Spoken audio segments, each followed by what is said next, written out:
hard time. He's gonna. There he What's is. up, boys? What's up, y'all? How we doing? Happy Halloween, everyone. Happy Halloween, everybody.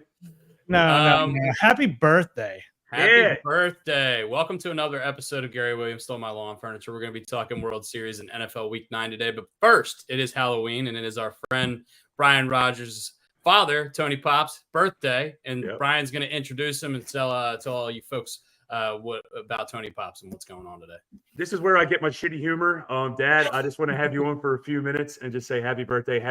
I told him he's 69. He's actually 67. But Dad, I love you. And if you want to say anything or make fun of me, you are more than welcome to do so. You are live on YouTube. So if you want to just shit on me, you go right ahead. I have been making fun of you for the last 39 years. It's better year after year after year.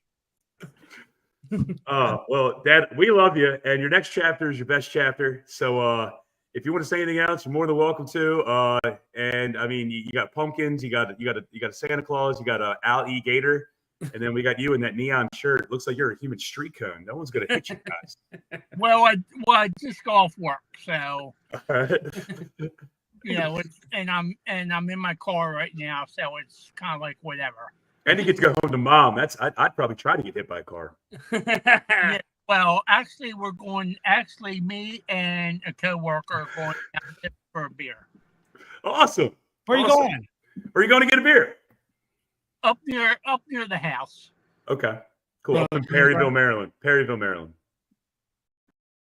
So yeah. I live up in Perryville, Maryland, kind of north of Baltimore. Cool. I live an hour away now from Knucklehead. So you can see my dad shaking a little bit there. I used to be able to hear my father read the newspaper. It was unbelievable. Oh man. When did you leave Dundalk? When or why? Well, I know why. We left Dundalk in February of 2023. Oh, okay. So we're in a new place. We're in a brand new place, and we've been up there now for a year and a half. They got a modular, hon. Nice. Yes, is like a glorified trailer park, but it's for 55 and over, and it's very, very nice. And they have a golf cart. Yes, I have a golf cart that I have to charge up because I accidentally let it die while we were away on the cruise. I know why you went 55 and over, so your son can't get in there without. Yeah, I know. How was cruising through the hurricane? That's true. How was the hurricane? Well, like a couple people say that when we bought the house, they said, "Well, why do you want this?" They said, "What about for retail value?" And I said, this is the last place I'm going to be before I move to the cemetery. So I said, when I'm in the cemetery, selling the house is Brian's problem. It's not my problem anymore. It's his problem. True. He's got to try to sell it. We got our most faithful listener, Joe Racky, said many trips at the Perryville. Have it, Grace. And Joe, thank you very much, man. And also, Joe, I mailed you your care package yesterday, so it should be out there any day now. Sweet. Well, Dad, we're gonna go ahead and talk some World Series now that the Yankees finally lost and suck, and Aaron Boone should get fired anyway. So have a happy birthday, Dad. I love the hell out of you, and enjoy yourself. Don't let Mom kill you. Okay. Talk to you later. All right. Talk to you later, Daddy. Yeah. Happy birthday. Happy birthday, Tony Pops. Now, that was worth every single second of it, even though it was shitty podcasting, but who cares? We also have another guest on the podcast right now, sitting right next to our wonderful host, Brooks Rothschild. Caitlin, what's going on? Oh, hi. I'm not a guest. Jesus, Brooks. I just wanted an excuse to wear my pumpkin outfit. I like your cutesy little white headphones, too. It's very nice. It's very cutesy, very demure. Don't Yeah. stop it. You're out. Get out. You said cutesy. Whoopsie daisies. Yeah, You walked right into that one. I did really. Yeah. I'm Joe. also sweating my Rasputinini's off right here. Oh, it's raining here as well, but it passed through. It's just about done here. I'll tell you what, it is 76 and sunny in Ocean City. I might go to the beach after this. It feels like- great outside. It's like Here in 68. Maryland. Yeah, it's 68 I'm here in rainy. It's the sweating. first rain we've gotten in like 2 weeks. I'm 3 sweating weeks. bullets under this thing. I'm so glad you can't see underneath this. Well, it's pretty cold at the North Pole, so once you get back up there, you should be all Yeah. right. Yeah, we'll get back up there soon. I'm catching a red eye tonight. The elves miss you. Yeah, I know. James Fackett said, "Happy birthday, Tony Pops." Tony Pops. He's the man.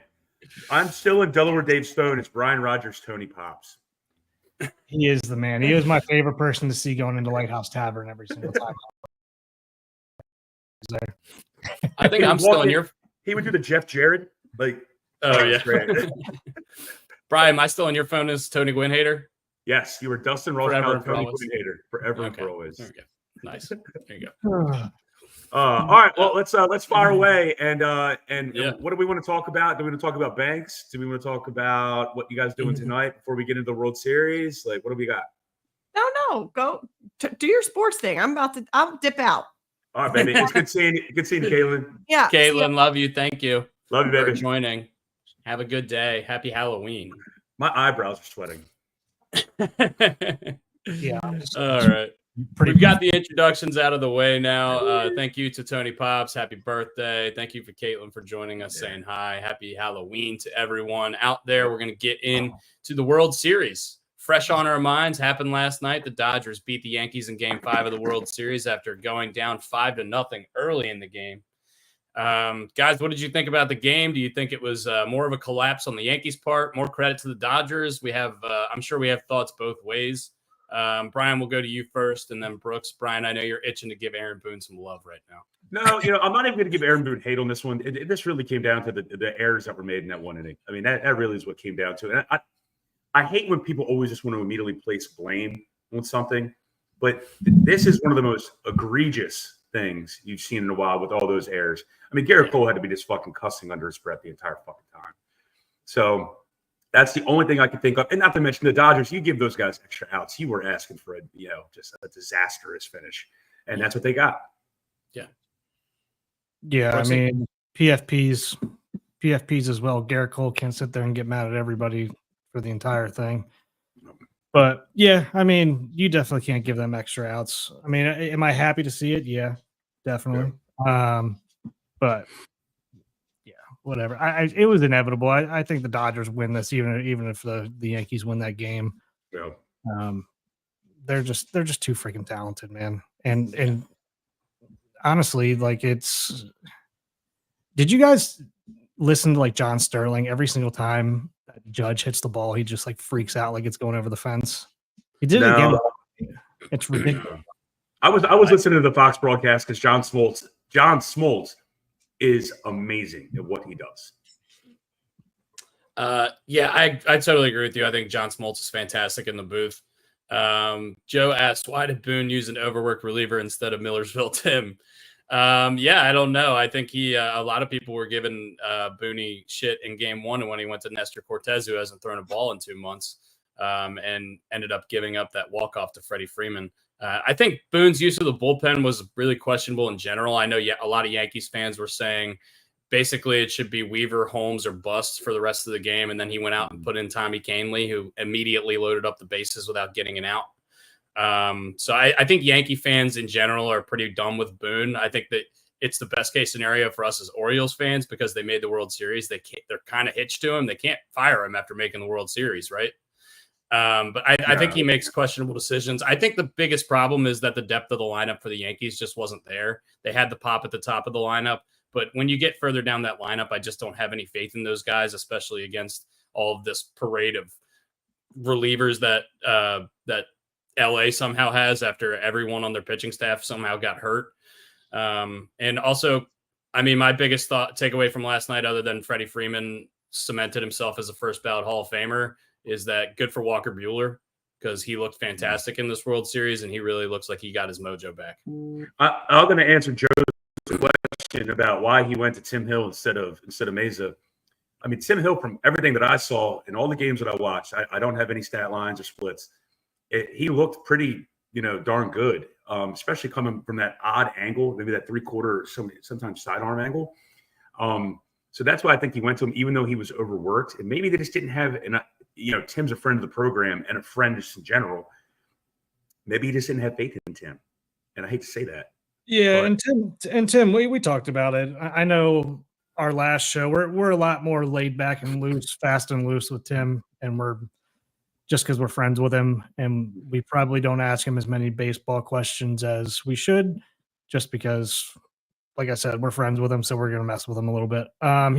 He'll be the first to say, and he said it last time. He's like, he hasn't been pitching as well the last couple games before he got in that game yesterday or 2 days ago. So. And realistically, he's not going to be a Yankee next year. Let's just call a spade a spade. He's going to get a job. I mean, you throw in 90. He'll be 90 pitching. He could, 94, he could be a 95. Yankee. He could be, but I just don't see it. They're probably going to revamp that entire bullpen. Yeah, I would think that they would make some moves in the bullpen. I think they really need, like I said earlier, need to round out their lineup. I know they're getting Rizzo off the books, which is going to help them. I mean, the problem is they're going to have to pay Soto $500-600 million. Yeah. So how do you revamp the bottom half of your lineup when you're giving one player that much money, especially when they've already paid Judge, when they're about to have to pay Jazz, I would assume, because they just gave up assets to get him in the trade deadline. I don't know. I think the Yankees, I think their window is a little shorter just because their talent is so dependent on a small group of guys as opposed to a collective unit. They need depth badly, and Volpe was their best player throughout this series. Yep. And forget the grand slam. Some of the defensive plays he made. The inning after he hit the grand slam, he made a stellar play in the hole. And now they didn't get the chance to turn two because Freddie Freeman somehow legged it out. But that was an awesome play. I mean, he had the game of his life in Game 4. I think he was their best player throughout the duration of the series. But they need depth, and the Dodgers have depth. I mean, when Max Muncy's batting whatever he's batting, and then you got Will Smith, who didn't have a good series, but I think killed it in the last World Series they won prior to yesterday. That's stellar depth. Yeah, Max Muncy, I think, went 0 for 15 in this series, and it didn't even matter. The Dodgers were still able to put up runs pretty much at will. The top half of their lineup is outrageously good. Like you guys said earlier, you can't give them extra outs. You particularly can't give them extra outs when their top half of the lineup is coming up, which features Shohei Ohtani, Mookie Betts, Freddie Freeman, and Teoscar Hernandez, who have just been ripping the cover off the baseball all year, and especially in the last couple months. And Ohtani was half of Ohtani. And and follow me on this. When your shoulder pops out, you have like maybe torn tendons. You're definitely going to be in pain, even when you pop it back in. Oh, yeah. And it definitely took away the threat of him if he ever got on base stealing, because he's not going to want to power real hard and try to fuck with that shoulder and kind of drive it. So, I mean, when do you see a guy running down the first baseline holding his fucking collarbone? Yeah. Like, that's not good. Yeah. So he really was he was a shell of Shohei Ohtani, and they still shoved it. Yeah. Yeah, I mean, not much else to say. I think the Dodgers were the most talented team. They spent the most money, and it made a lot of sense. It paid off for them. I mean, they had guys like Tyler Glasnow, like Dustin May, like Clayton Kershaw, not even pitching, not even on the roster in this series, and they were still able to come up with the win. Yoshinobu Yamamoto didn't pitch hardly at all this regular season. He came up big for them in the playoffs when they needed him. So good for him. I know he got that big contract, and a lot of people were wondering if that was going to be worth it. And I think he shut up some people during this postseason. What do you guys think about both of these teams moving forward, or do you have any other thoughts on the game itself? Brooks, let's go to you. I'm interested to see what Dodgers are going to do here. I think this was kind of a prove it season, just because they get a lot of pushback because their World Series win was in the shortened season, and some people try to make the argument that was harder to win that World Series. I don't buy it. But I know a lot of people try to do that. And I think this was a more or less lack of any other better words, but like they just kind of wanted to shove it up everybody's ass and say, yeah, we're the best team in the league. And they were, and they were even with a lot of their big dogs were hurt. So I'm interested to see, like, is this going to be, are they going to try to keep this thing together and keep building off of it? I mean, for all intents and purposes, it seems like they will, because they're willing to spend any amount of money and pay any amount of luxury tax, which I love. But yeah, it's going to be interesting to see what's going to happen with some of their guys on that team They're- during the season. They're a stacked squad, the Dodgers. And I mean, like you said, Dustin May didn't pitch. I mean, Clayton Kershaw might come back for one more year, just like for a celebratory send-off year. Yeah. He's still a serviceable pitcher. Mhm. I mean, they have Ohtani, they have Freddie Freeman, they have Mookie Betts.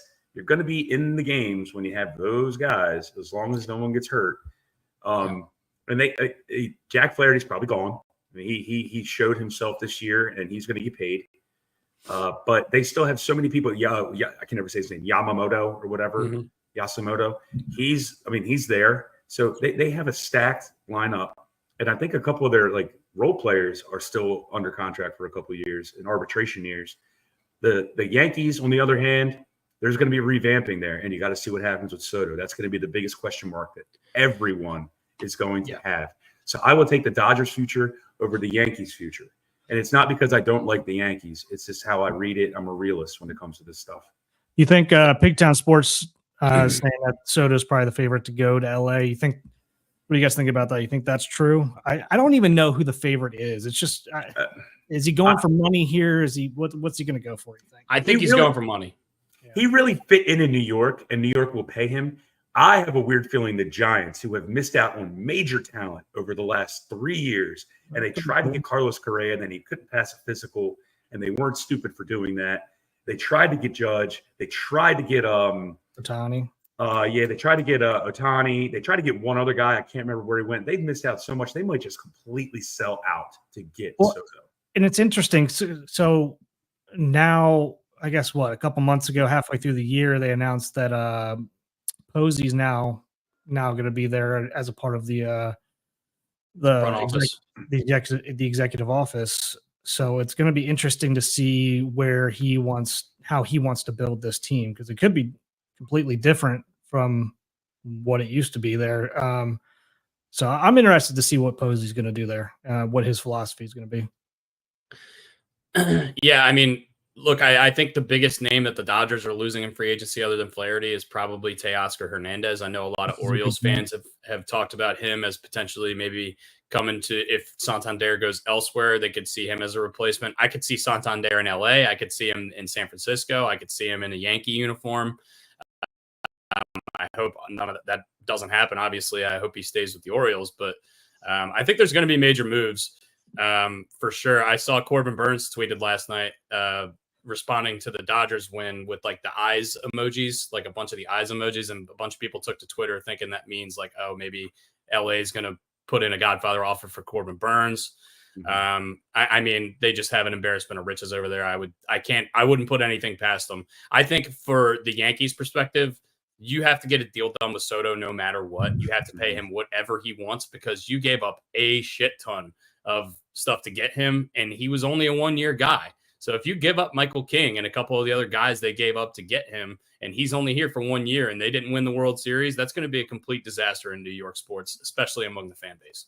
Obviously, and everyone knows this, and we know this ourselves. We're all guessing, right? It's all, we're thinking, money. Something I took away from the Greg Maddux documentary is the Yankees had the best offer for Greg Maddux when he was leaving the Cubs. They had the most money out there, and Maddux was about to get on a plane to go there. But he was more about demographics. He wanted to stay in the National League because he had a feel for those hitters. Now, obviously, with interleague play now, back then interleague didn't exist, but it could come down to a location thing. I mean, who says Soto doesn't want to go to fucking Miami?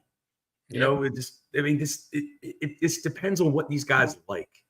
Yeah, it's player to player. It's going to depend. I mean, if it's truly, I mean, a lot of them, we know a lot of them are like, all right, whoever's going to give me the biggest offer and the best chance to win, or just the biggest offer, or whatever it is. It just depends on the person, what they're actually looking for. So $100,000 in my left nut to you, Rogers, if Juan Soto ends up a Miami Marlin this offseason. I'll put it in a jar. Not the money, the nut.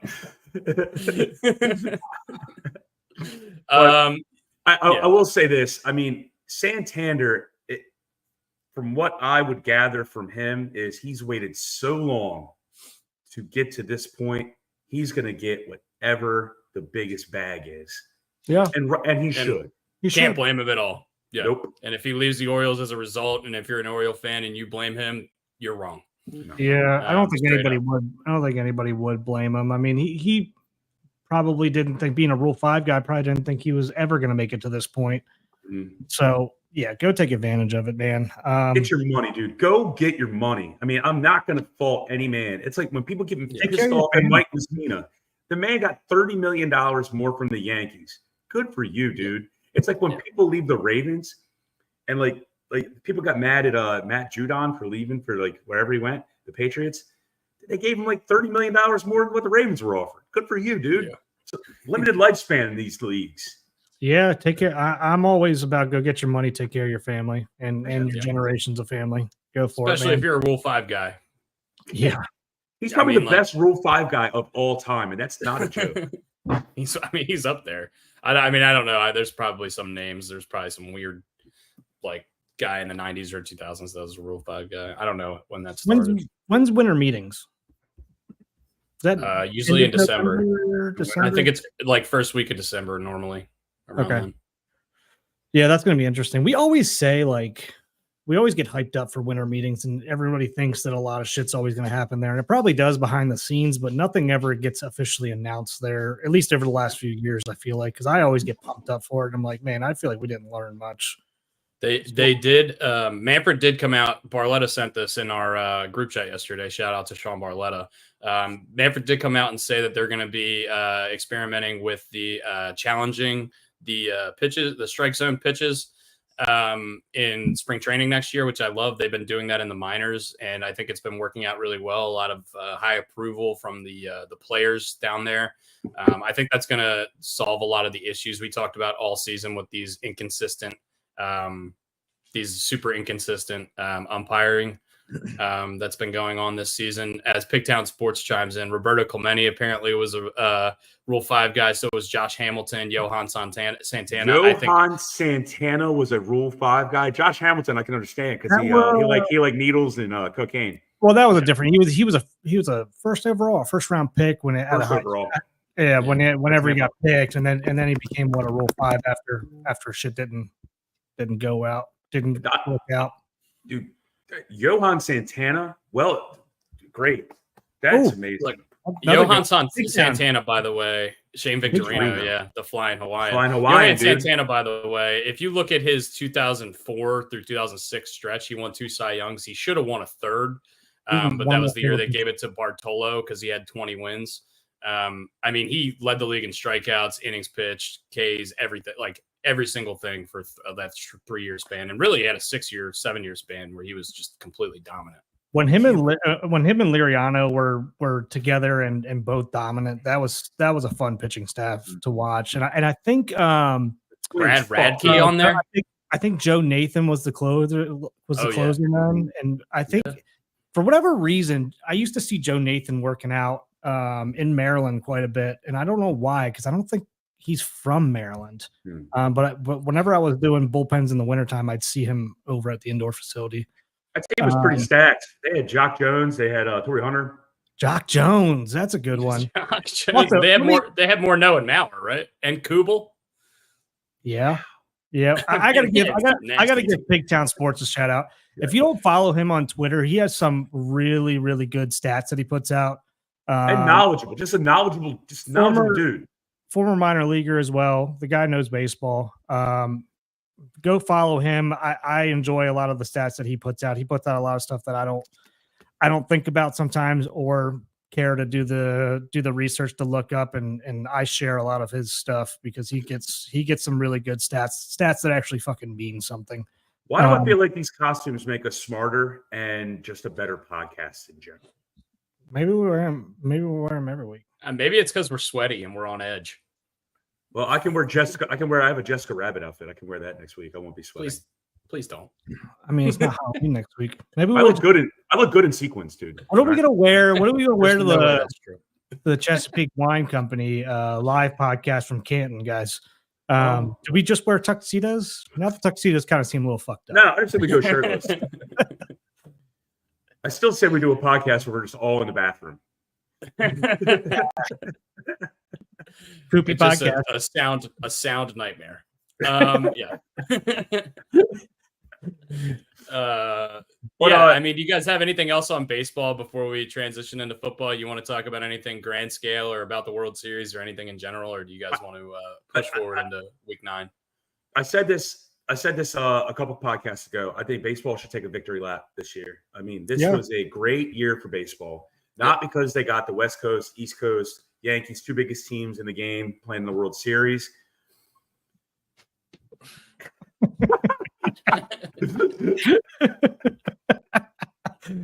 Don't encourage him, Joe. What are you doing? Man, you're my man, dude. You're my man. I'm coming out for dinner. Joe's got your shirt off multiple times on here. I'm gonna say it's probably gonna happen again. Oh, it's a safe At some bet, point, it's a safe bet. But it's baseball should take a victory lap, and I'm happy for the game.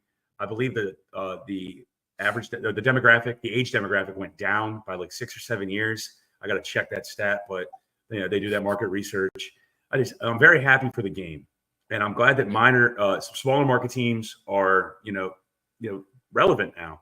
And I really think the Reds are going to be the up and coming hot team next year. I really do. With Tito Francona going there, and with saying the that for talent 3 they have, years. I hope so, man. Tito, They're not- do it. Yeah, they're not the LA Chargers. They're not going to let you down. With Tito Francona there, it's fried chicken and beer in the dugout, baby. Let's hang out. Yeah, and also the numbers that came out for like the World Series in terms of eyes on it are pretty ridiculous, to be honest with you, which is awesome to see. Yeah, I got it. It's been pretty bad. All these antics they do, like when they get doubles, and we do like the faucet and the sprinkler and all that stuff. Mhm. It's bringing in a younger crowd, and that's awesome. You want to see it because this game is so much fun. It's a chess match. That's why I love baseball so much. There's a game within the game, and now there's motion in the game. I hated the bigger bases; they look like pizza boxes. But damn it, I love everything about the game right now. I really do. All right, before we move off baseball, we got a question from Big Town before we move into NFL stuff. Question for you guys. So for anybody listening and not watching, question for you guys. Do you guys think Elias looks to acquire 2 first-round picks for those QOs from Tony and Burns and try and flip those for another starting pitcher trade? I mean, I don't know. It's trading picks in baseball is so new. It's weird. Yeah, I don't know how it works. I honestly, I would be upset if we let both of those guys go and we got nothing at all.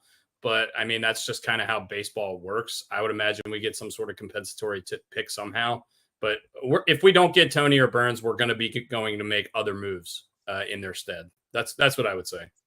I won't Burns so bad. He just looks like a guy that chews glass. And then when you pair him with Grayson Rodriguez when he comes back healthy, you'll have Eflin, who looks like he's from Dundalk. I love it. I would love to have that rotation. And then you get Bradish, and I'm blanking on the other guy. Bradish and Wells Means is a free agent. No. He's gonna miss all of next year anyway. I would imagine with the second Tommy John. More than likely, most of it at least. Yeah. Because that happened June, I think. Somewhere. Yeah, I think we got Means and Wells in the same week, and I think we got Bradish shortly before that. So. And Dusty, I agree with you. Right now, trading picks in baseball is so fresh that we really got to wrap our head around it and see how this works out. Because I want to see what Bradford is. It Bradfield that's down our first round. Yeah, Enrique Bradfield. Yeah. Is Mullins a free agent? I don't know. So the only free agents on the team other than Burns and Santander that I know for sure, I believe O'Hearn is one. Yeah. Mm-hmm. And I think that might be it. James McCann. McCann. James McCann. Yeah.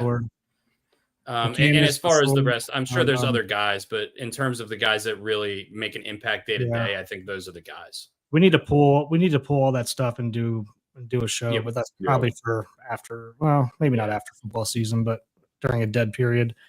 Yeah, Well, Yeah, but During so free agency. trading for the picks, man. I'm so much more about.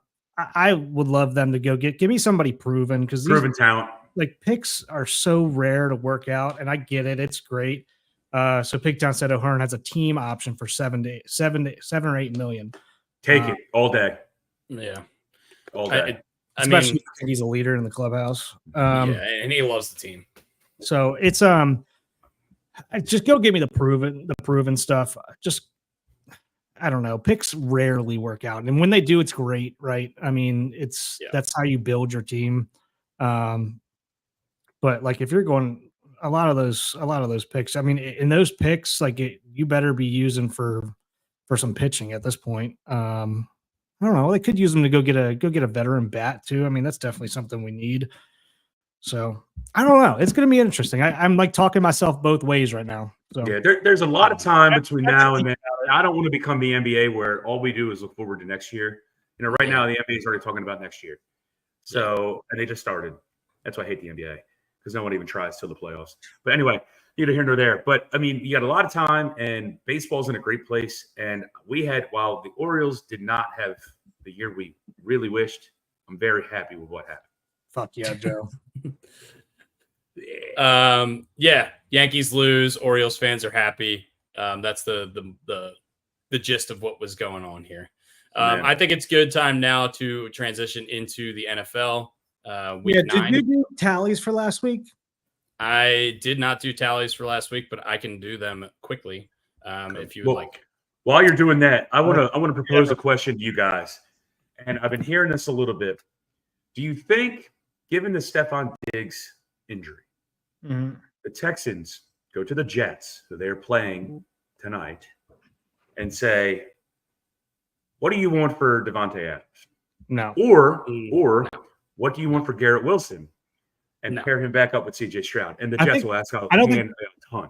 Yeah, I don't think the Jets aren't selling anybody right now. I think they're doing everything they can to hold on and make this season look like a decent outcome instead of like the royal failure that it is at this point. I think they're going to do everything they can to make this look decent by the end of the year, just so they have something to hang a hat on and so everybody doesn't lose their job. So I just don't see them, especially as like a GM. I guess it comes down to the owner as well, giving approval for a lot of this stuff.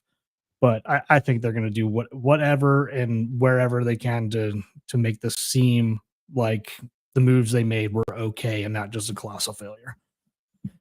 I would love to see the Ravens go after Banks from the Giants, given Yeah, that they're- he got basically benched. And maybe we can turn him around. Yeah, I would agree. But I mean, why? I haven't watched a ton of the Giants this year. Is he just getting straight beat? Like, is he just He's not been bad. like? Should I we mean, go get him? I Or- don't know. I mean, he's a Looking for first round cheap. talent. We get him Yeah. for cheap. Yeah, That And culture is terrible there. he wouldn't have to play The defense outside is or good. The defense very. is decent. He wouldn't have to play like as the role he has to play on the Giants. He wouldn't have to play for the Ravens, especially if we get Humphrey and Wiggins back. Yeah. So I mean, I wouldn't hate it, but It's got to I be a also scheme don't think- fit. Yeah.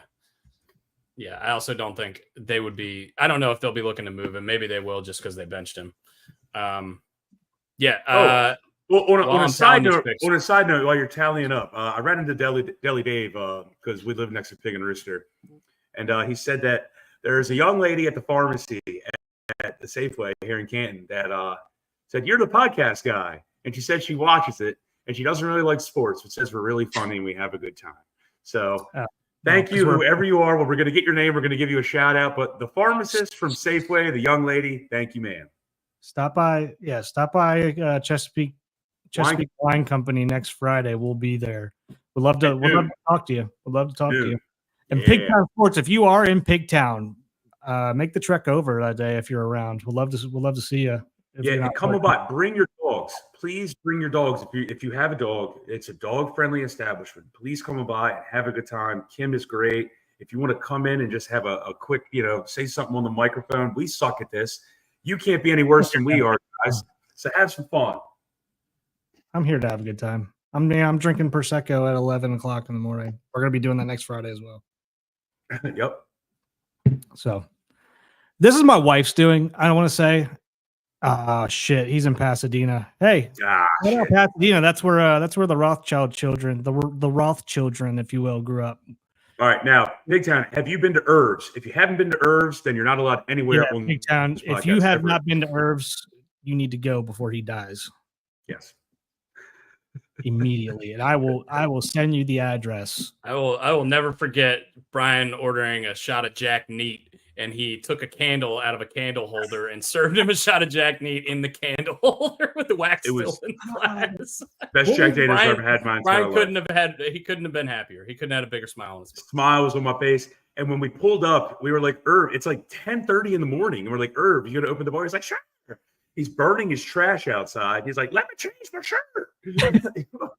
What was the I'm blanking. What was the Revere Beach bar that we went to after that to play Nudie Mega Touch? I was like Dukes or something, or I don't know, but God, I mean, I've never been to that bar before, and I think it's still there, and I think it's pretty popular. For some reason, the name's escaping me.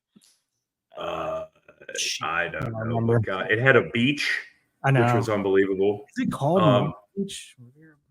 I don't know, but God, it was dirty as hell, and it reminded me of Dundalk so much. I know it did.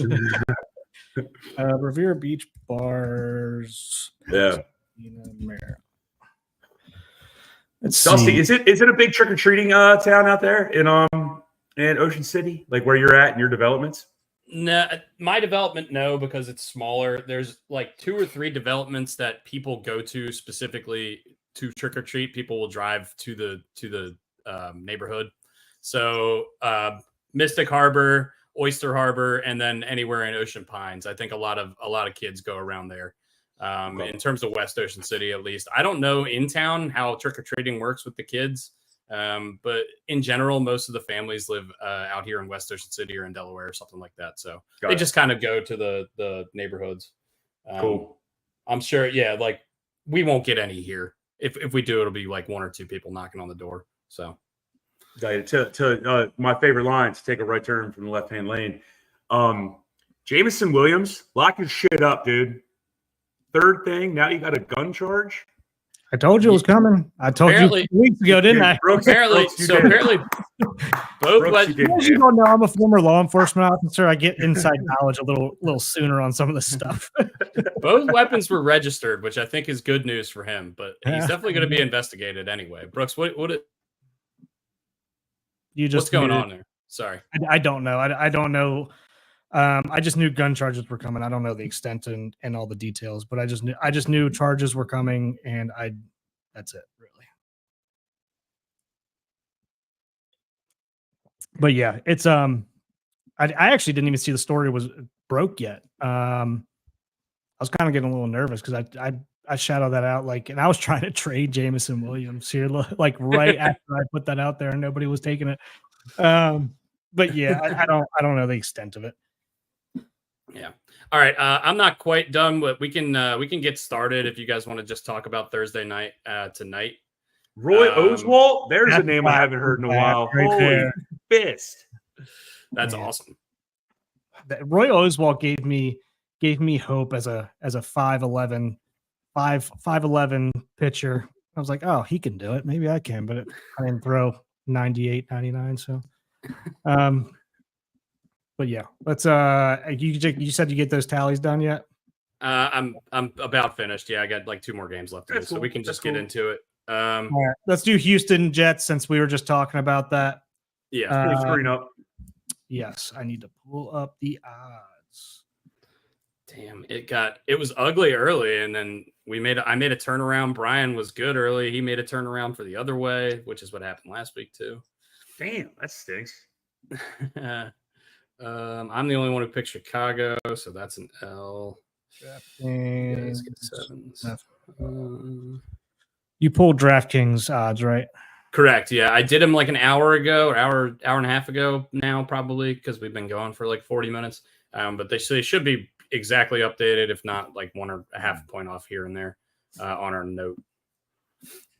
NFL. The Niners covered, I believe. Yeah, they did.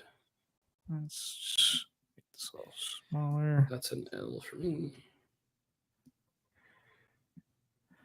Try to make this Pretty awesome that there was no buys last week. Okay. Week 8. Usually it's buy city.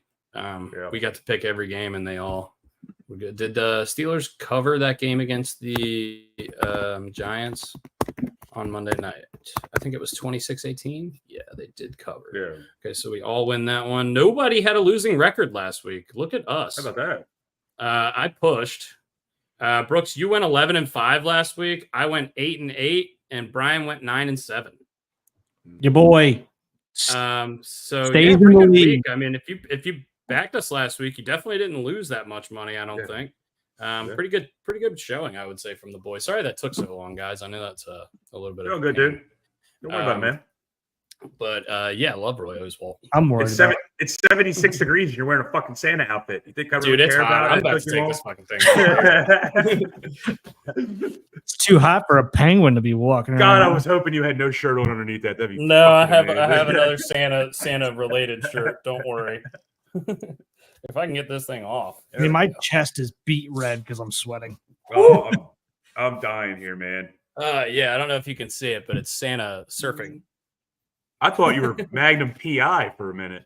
All right, Jets. All right. Here we go. Jets are favored by 2. What does Vegas know? Yeah, this is the fishiest line of the year by a mile. I had this By a written mile. down before. I would be all over the Jets in previous weeks and previous years, really, here, because I just think this line is completely fishy and completely fucked. I don't think Stephon Diggs is missing is going to be that much of an impact. I'm going to take the Texans because I quit the Jets. I'm done. I'm not doing it anymore. I'm not going to bet on the Jets, and I'm going to tell you this: I'm not going to put money on this game tonight. I guarantee you they're going to win because I'm taking the Texans. I will take the Jets because you took the Texans. Yeah, this makes no damn sense to me. No sense. I don't even know what to say about this game. So I mean, this is begging. This means they're begging you to take the Texans, right? Yeah, give me the Jets. Yeah. The Jets beat the Texans in November last year, 30-6. I don't give a shit. I don't give a shit about that. Who cares? Who are you taking, Brooks? The Texans? Yeah. No. The Jets. The Jets. Oh, okay. So 2 for the Jets, and I'm on the Texans. I'm certainly going to lose this pick and start my week off 0-1, I would imagine. This makes no sense. Brooks, what's the next game on yours? Because I know we're always in weird orders here. I don't want to flip and then okay. All right. Yeah. Miami and Buffalo will scroll down a little bit. Buffalo's won 5 straight games against Miami. The line is 6. The over-under is 49. Buffalo has also won 8 straight games against Miami at home. I don't really know what to think about Miami, especially with Tua just coming back. I don't think they were completely back last week. It didn't seem like he was 100%. But I think this game scares me, but I think Miami is kind of sucks. And I just think Buffalo is getting hot at the right time. I think their offensive weapons are coming together. Give me Buffalo to win this game. There are alligators in Florida, so I am going to take the Miami Dolphins here. Last time I checked, no alligators in Buffalo, New York. Damn. Yeah. I mean, Bills smoked Seattle last week. So 88% of the money was on the Texans. And what is the Miami money? Probably a lot on Buffalo. 72% on Buffalo. Yeah. Give me the Dolphins to cover. I mean, they got to have a bounce back here soon. There you go. That's fair enough. Yep. Scroll it on down. What we got? Broncos, Ravens. Who wants to watch this game? I think this is actually going to be a decent game.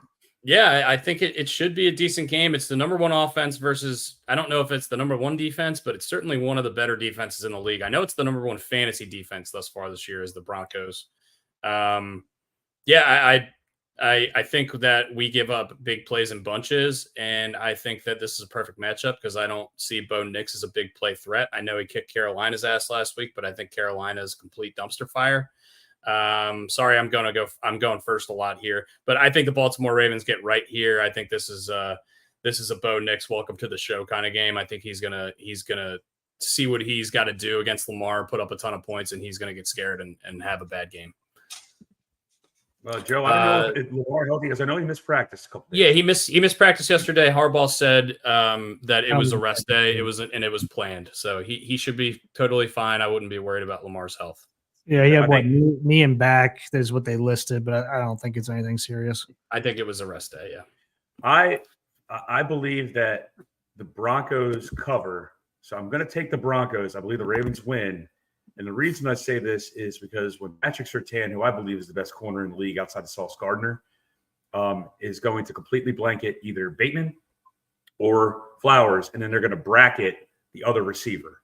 So it's going to be a lot of Derrick Henry. It's going to be a lot of tight ends. But that's what I'm going to say. Huh? Deontay Johnson. Oh, you mean Jerry Rice? So I'm gonna take the Broncos to cover. Okay.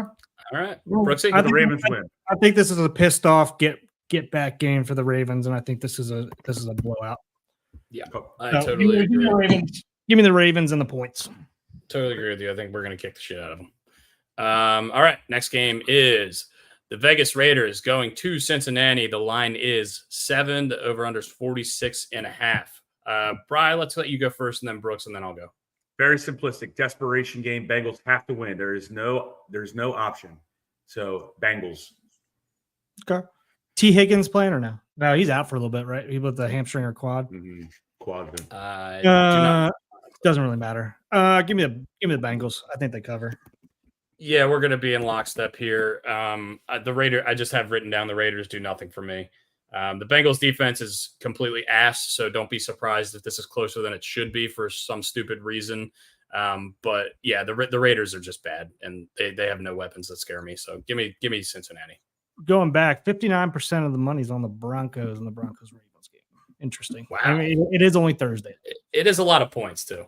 Nine is a lot. Next game is Brooks. If you want to scroll it down.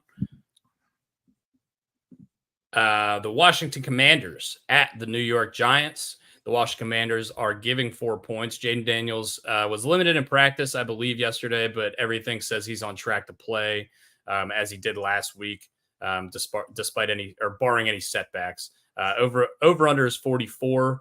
Brooks, let's go to you, then Brian, then I'll go. Yeah, give me the commies. Give me the commies. You know what? I'm going to do something off the cuff. Joe, you pick for me, big dog. What you got, buddy? Come on, Joe. Joe's picking Dusty. Dusty, you tell us what you got while Joe. We're a little bit delayed, so Joe's going to have to write it. Yep. That's fine. I just think this is a classic trap game. It has every instance of a trap game. The big hype around the game last week with number 1 versus number 2. I think that was Commanders looked a little shaky in the red zone. I think this is a trap game for sure. It's a divisional game. They're going to New York. They played poorly the last time they played New York. If you remember in week 2, New York scored 3 touchdowns, gave up 0 touchdowns, and still lost the game. They set a record for that, I believe. I think this is going to be a weird divisional matchup, and they're going to split against the Giants for some reason. So give me the G-Men +4 at home. Come on, Joe. Hey, all right. Be a winner. Pick me out a winner, Bobby. I'm not opposed. Like, I was back and forth on this just because, I mean, it's a divisional game. They're in New York. I could see the Giants covering this for sure.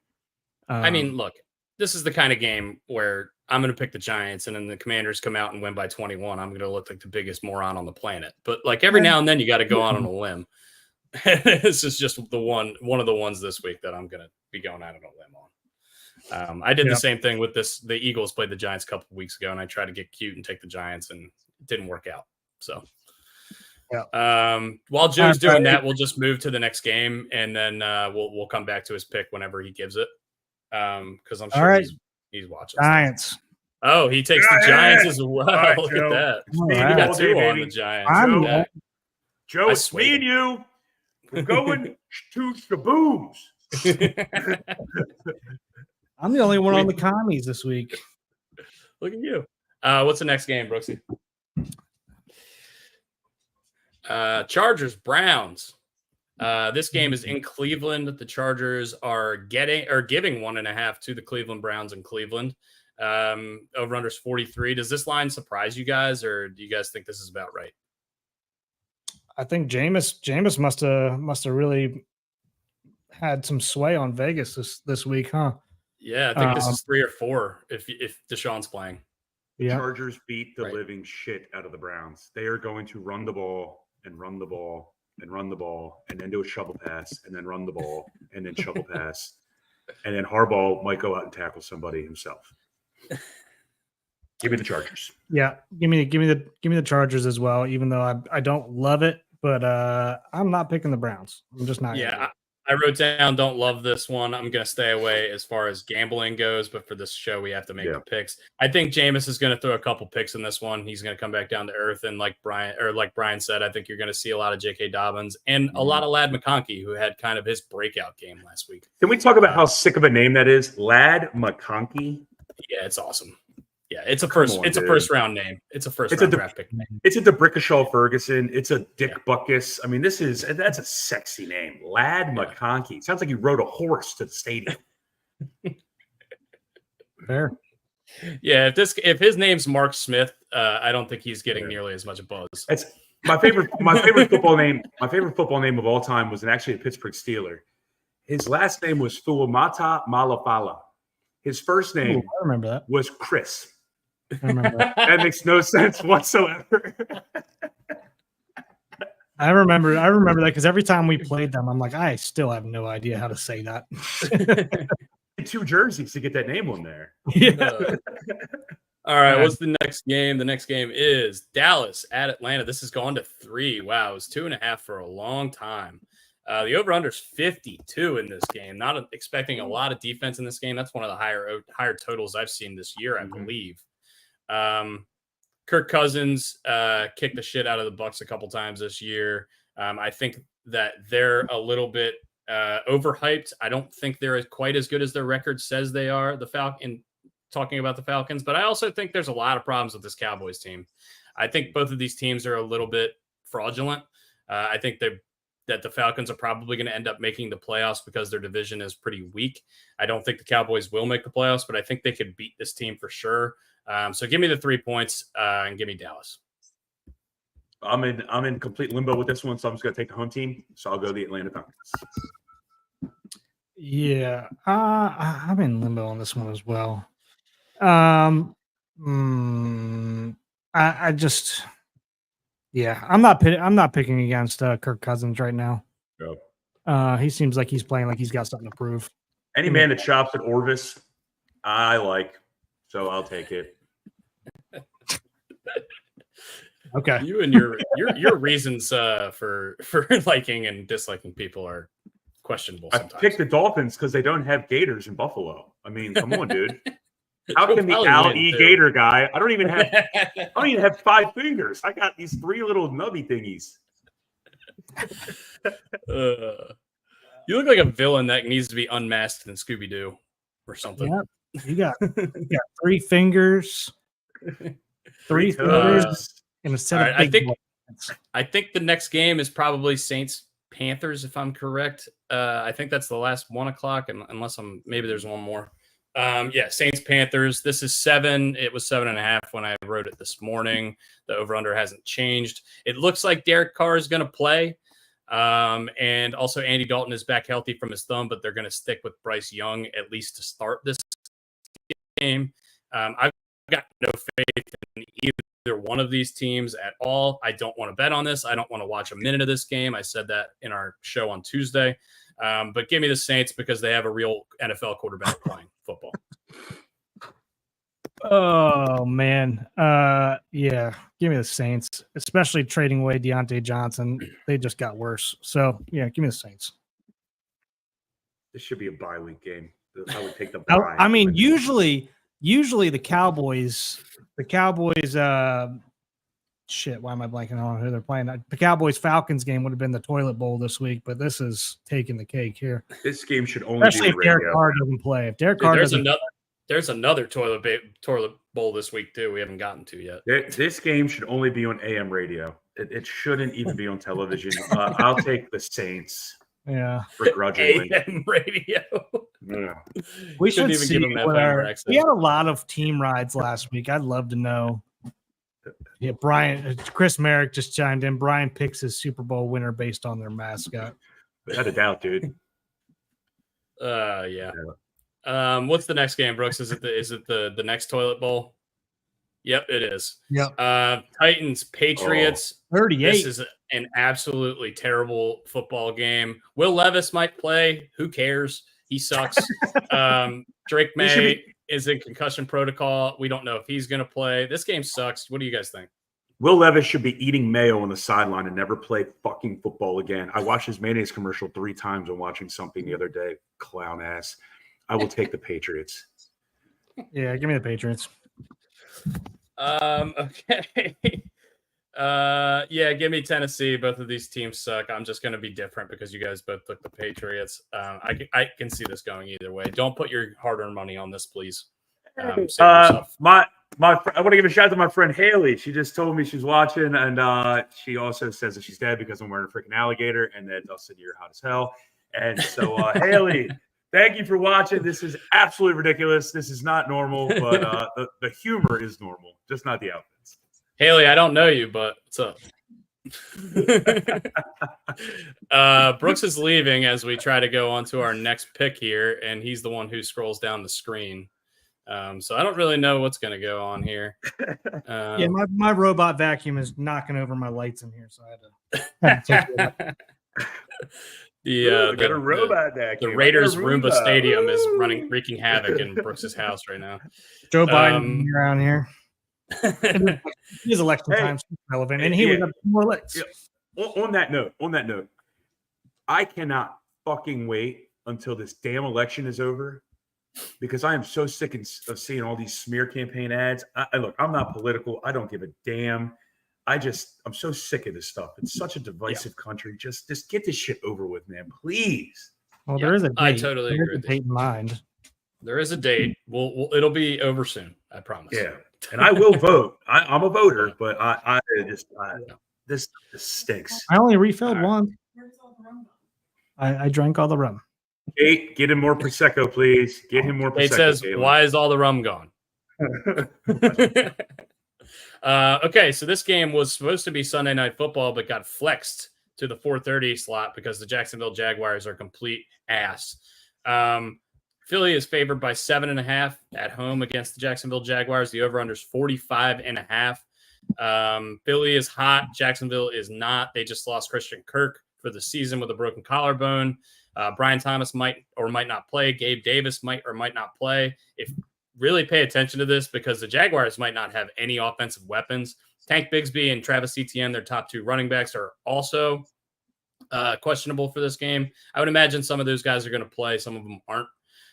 But just look, the Jags are a dumpster fire. Give me the Eagles. I've bet against them 2 weeks in a row, and they've been kicking everyone's ass since they got A.J. Brown and Devontae Smith back. They look like a completely different team. So I'm going to take Philly here. You guys give me your thoughts. Brian, you go first. Give me Philly because I'm going to go against the offense here. I mean, I know the offense is way better than the Jacksonville Jaguars offense, but I like the D-line. The D-line of the Eagles is going to mash the living hell out of the Jaguars. Trevor Lawrence is going to have a helmet in his crotch when he goes back to throw. This is where Kyle Bowler would really come in handy when he can throw it from his knees 50 yards. So I will definitely take the Eagles.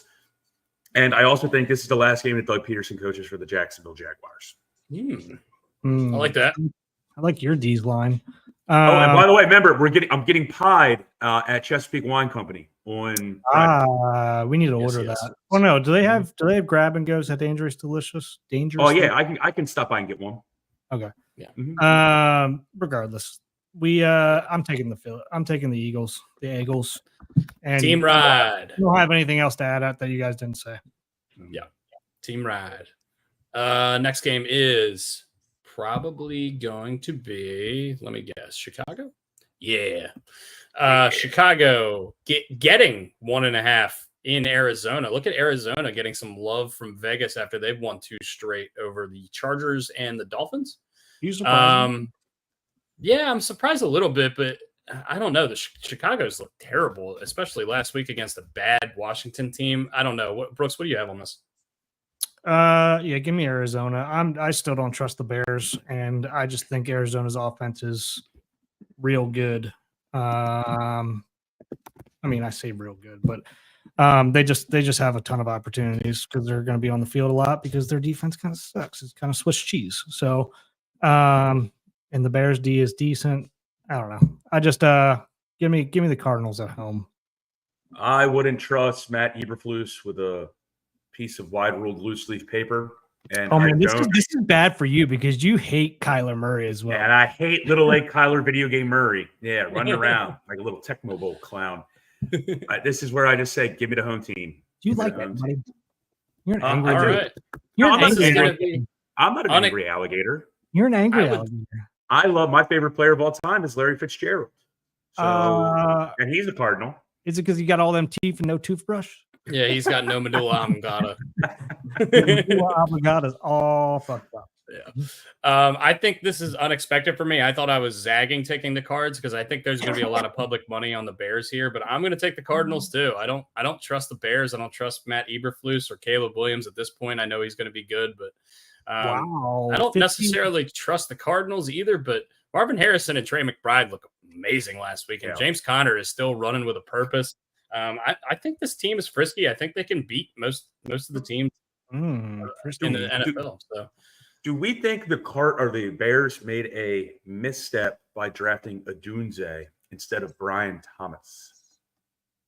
I mean, at this point, yeah, but we're only 8 weeks into their careers, so it's hard to say. But yeah, I mean, Brian Thomas has certainly been the better player to this point. So your question about public money, it is 51% Cards. Wow. So basically 50-50. It's 50-50. Wow. Yeah. This is a game that we're going to get to Sunday, and I'm going to be like, I say 51% Cards, but on Action right now, I'm pulling the public money from Action, and they have Cardinals plus 1.5. So take that for what you will. That's big move. It's a big swing. Yeah. I want to clarify, by the way, I said Washington was a bad team a couple picks ago. They're not a bad team. Their defense is not very good. No. That's what I meant to say. That's just a little clarification there. Next game is maybe game of the week. Let's see. What game do we have? It is game of the week, in my opinion. Lions at Packers. Lions at Packers. Lions are 3.5-point favorites. I think Vegas is kind of confused on what to do with the line here because we're not sure if Jordan Love's going to play. I think he's a game time decision for this game. Malik Willis has been good in his starts, but obviously, he's very limited as opposed to Jordan Love, who can pretty much do whatever. I think the Lions at this point are the best team in football. I think they've proven that over the course of this season. I think they've been playing the best out of anybody. So regardless of Jordan Love or Malik Willis starting this game, I'm going to take Detroit. I would like to know the weather for this game, if anyone can pull that up. I don't care. Give me the Lions until further notice. Okay, I'm going against you guys. Give me the Pack. All right, fair enough. We got 2 for Detroit and 1 for the Pack. Next game is Rams at Seahawks. The Rams are favored by 1.5 in Seattle, which I think a couple weeks ago people would have been surprised to hear based on how Seattle was playing. But the Rams got healthy. Seattle is not as healthy, losing DK Metcalf. He's a game time decision in this game, it looks like. He hasn't practiced so far this season. So far this week, I believe. I think he makes a big difference. I think the Seattle offense kind of comes and goes, whether DK Metcalf is coming and going. So it's going to be difficult for them if he doesn't play. Brian, what do you got in this game? Right now, I'm softening big time on the Seattle Seahawks. Geno Smith, I just don't have a lot of faith in. I know he's throwing for a ton of yards, but I'm going to go with the Rams here on this one. Yeah, And Seattle's a hard place to play. I understand it, but I trust Matt Stafford more than I trust Geno. I mean, Fair you say that, but the Bills went there and made them look like a little brother. It's yeah, I'm not gonna pick against the Rams right now, and they're trending in opposite directions. Give me the Rams. Yep. I think we're all in the same boat there. I will say once again, if DK Metcalf is playing in this game, it's the line is going to move. I would imagine in the favor of the Seahawks because he is really important to their offense. Sunday Night Football. This game was flexed into Sunday Night Football, and we have some elite quarterbacks going on in this one. Slinging Sammy Darnold. Elite Joe Flacco starting this game for the Indianapolis Colts. The line is 5. The over-under is 46.5. The Colts are 7-1 against the spread this year. Did you guys know that? I did not. That's Good great. for the Colts. Good for the Colts. The Vikings were 5-0 against the spread in the first couple of weeks, but have lost their last 2. So pretty good teams to back this year. Bri, let's go to you, and then Brooks, and then I'll go. Flacco wrestles alligators for breakfast. I will take the Colts all day. Yeah, Flacco is now a resident in the same neighborhood that I am. Not in the same neighborhood. Not in the same neighborhood. In the same, well, maybe I don't know exactly where he lives, but I know the town that he's living in. He just went to a couple of different restaurants that opened here recently this week. Give me the fighting Flaccos. Give me the fighting Flaccos. Look at this. This is going to be a team play, which is disastrous for us. Sorry, Flacco. I was back and forth on this. I wanted to overthink it and take the Vikings because I think they're probably a little bit better of a team. But Joe Flacco's elite. Give me the Colts. He is elite. He's going to throw it through the uprights from his own end zone. Monday Night Football. This line, this line doesn't make much sense to me. Brooks, if you could pull that up on the screen. Look, I know Kansas City 7-0, and I know Tampa lost Mike Evans and Chris Godwin, but Tampa's offense is moving this year. Even without Godwin and Evans last week, they still put up some points. They were able to run the ball with White and Irving as like their 1-2 punch. And Baker's been playing good. I know he's been a little turnover heavy, but he's making plays down the field. And Kansas City is just keep winning these close, weird games. I don't like this game. I don't like this line at all. I don't understand it. I think it should be closer to like 5.5. Give me Tampa all day. I think they cover, and I think they have a chance to win. Brooks, go ahead, buddy.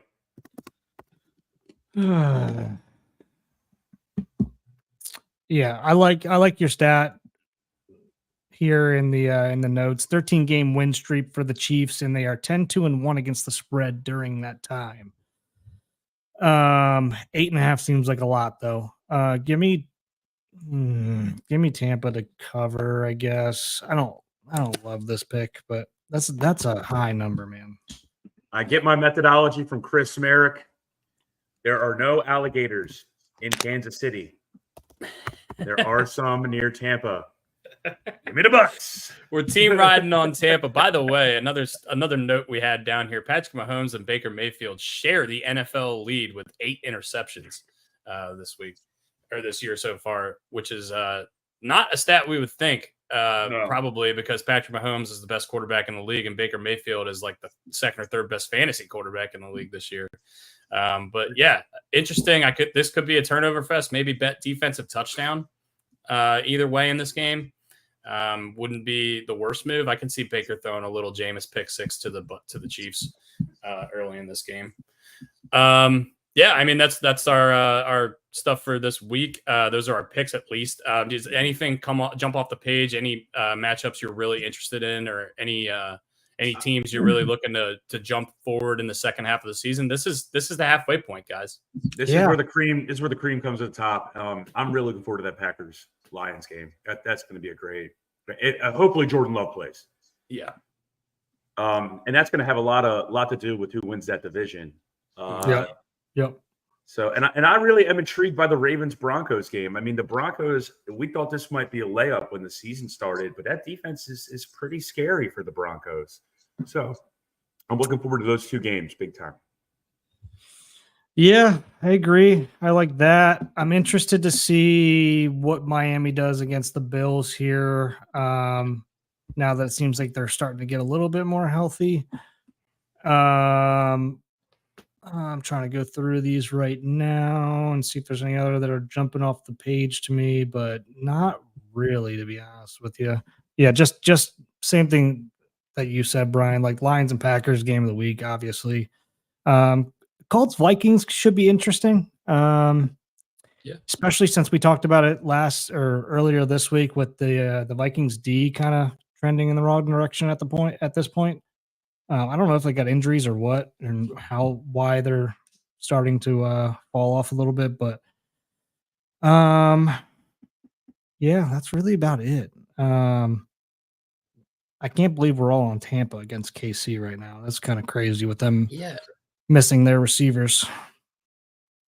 I agree with you. It's crazy that we have a lot of team plays in ways that I didn't think we were going to this week, but honestly, I think that number is just too high. I think Kansas City's a better team than Tampa, and they have the better quarterback and coach, which is normally Brian's logic, but he's in a Gator suit, so his logic is out the window today. It's spooky Halloween episode today, you know. Yeah.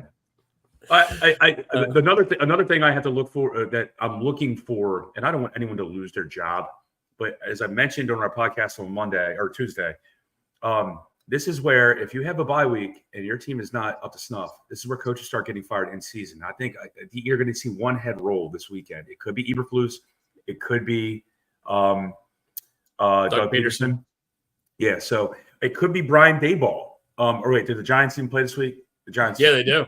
If Washington blows out the Giants, that's certainly realistic. You and Joe are riding on that together. Yeah, look for that. Yeah, but look for those three teams to. And if something goes really bad, you could see some moving and shaking going on. Yeah, I'd say the only one I would agree with you on right now is certainly the Bears. Just because I think they have pre-picked out Ben Johnson as their next head coach. I really do. I would agree with you on that. That's a very good call, Brooks. If they can get him. I should if they can get him. Yeah, Washington wanted him and they couldn't have him. So don't tell the Washington fans like Ben Johnson. They do not like that guy. No. But all right, well, that's another episode, man. It's good times. Happy Halloween, everybody.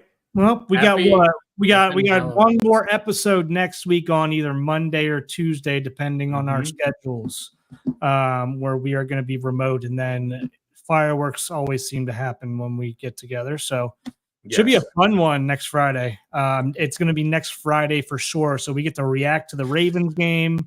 We'll react to some of the free agency stuff that happened between Monday or Tuesday's episode, and Friday's episode. You mean the trades? Yeah.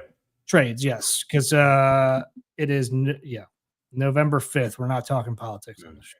The MLB free agent window open? We need some of that. Yeah, but please come out to Chesapeake Wine Company. Friday the 8th. Friday the 8th at 11 a.m. We will be at Chesapeake Wine Company. Inside there, we'll have some merch there as well. We'll be drinking. Girlfriends, wives, other friends will be there as well. It should be a good time. If you've ever seen any of our episodes where we're all together or some of our friends are around, they do get a little rowdy. So should be chaos, but in the best way. It'll be fun. Yeah. And once again, I cannot say it enough. Bring your animals. If you have a dog, please bring your dogs. If you have a gator, please don't bring it. Please don't bring a live gator. All right. Unless you're Carson Steele. Carson Steele's not invited. Yeah. But all right, boys, I'm going to jump off. As I say at the end of every podcast, my favorite part of doing this stuff is I get to talk to my friends. It helps me with mental health. It helps me just be with these guys. We started this up as a joke. It's turned into something I never thought it would. I appreciate and love the shit out of you guys. And I cannot wait to see you guys next week. Hell yeah. It's going to be awesome. Can't wait to see you guys as well. Shout out to Chesapeake Wine Company for hosting us next Friday. Thank you very much.